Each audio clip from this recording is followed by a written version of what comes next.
Gang is back for season 2, folks. Man, it was just October when this seems like it ended, and here we are back now for season 2 of Fairfax. Let's get into that right now.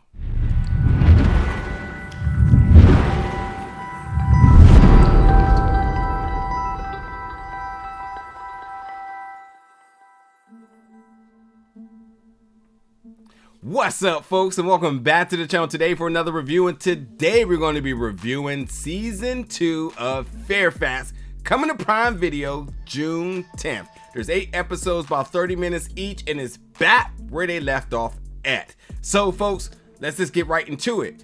Season 1, if you were a fan of it, you're getting a lot of the same going into season 2. That's probably why it came back so quick, because they probably had already got this done and they were just ready to release it at a later date. I feel like the continuity between season 1 and season 2 is very fluent, which tells me that they probably did it all together.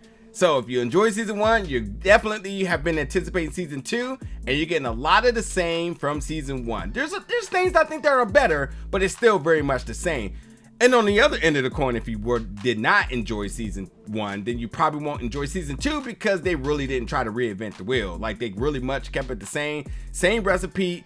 And I think that, you know, they know their audience, they know their niche, they know their fan base, and I think they stuck to that. So, like, this ain't really a show that if you just gonna jump into it and hoping that upon season 2 it was better than season 1, I don't think you're going to be pleased on that note. But if you love season 1, you will love season 2.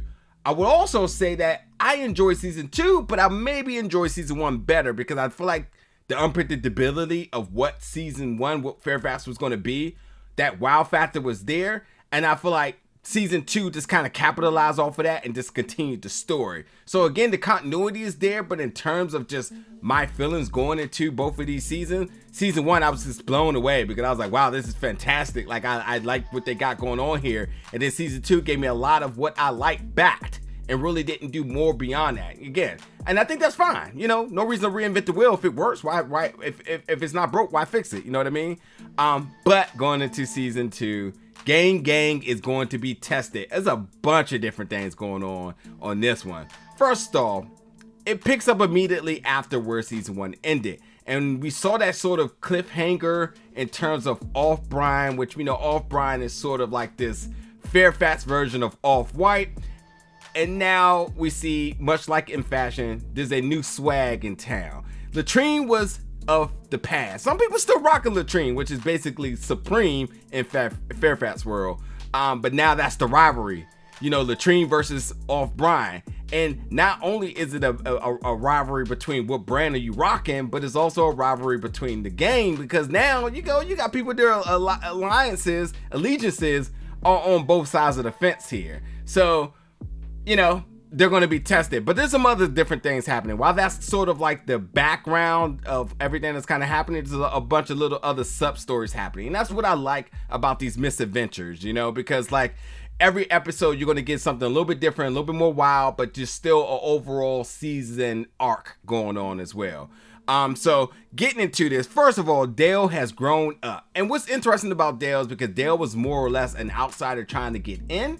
Now that he's in, he's also kind of trying to stand out, which is different, you know? But he's chasing around a girl, and everybody remembers their first crush.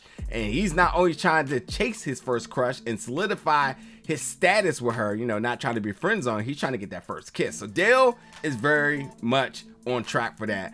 Derica, we know, is always as, you know, has some narrative about everything she does, always on the granular scale. A lot of the same on that. There's some other interesting things, but Derica is pretty much a lot in the same. I will say that Benny is super interesting, because especially in the last few episodes, because of where his allegiances lie and how that kind of plays a part.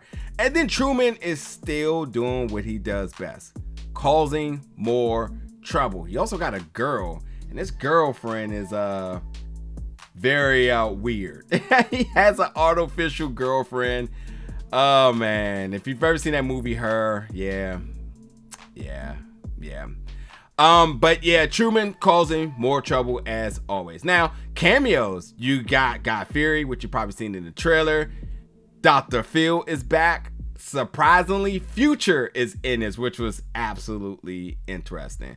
The whole Off Bryan versus Latrine storyline, you get to really get the backgrounds upon both of these fashion designers, which is very much on par to stories that you've heard in the real world in terms of fashion designers and fashion moguls and whatnot. You know, once upon a time working together, then, you know, breaking apart, doing their own thing. Maybe a friendly rivalry, maybe a legitimate rivalry, but, you know, they a lot of the same on that note. But it's interesting. It also explores how ridiculous the fashion industry is. Of course it would. They always got to do that. And they definitely push the limits on that, especially some of the fashion designs that are involved with this as well, too. But beyond that, too, it is just another look and lens into basically the struggles of fitting in and standing out. A lot of these things that we dealt with, especially in our young age, our young teenage days and whatnot, they're going through the same thing. And also because they also are trying to stick tight. This crew that, you know, have been tested will be tested again, and it's truly about seeing if they can stay together as a ride or die crew.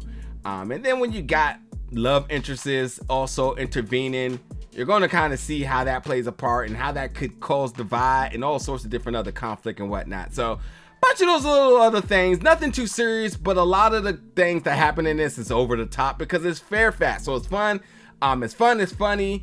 You know, the satire, the adult themed tones and conventions that they use in it, it's all pretty much what you got from season 1. I'm not gonna say things got elevated to some extent, but it's more or less more of the same fun, and you're gonna have a good time. It's an easy binge if you're a fan. You will love it. And when you do check it out, jump in the comments, folks. Let me know your thoughts about it. Let me know your excitement going into this season. And as always, stay tuned for more reviews very soon.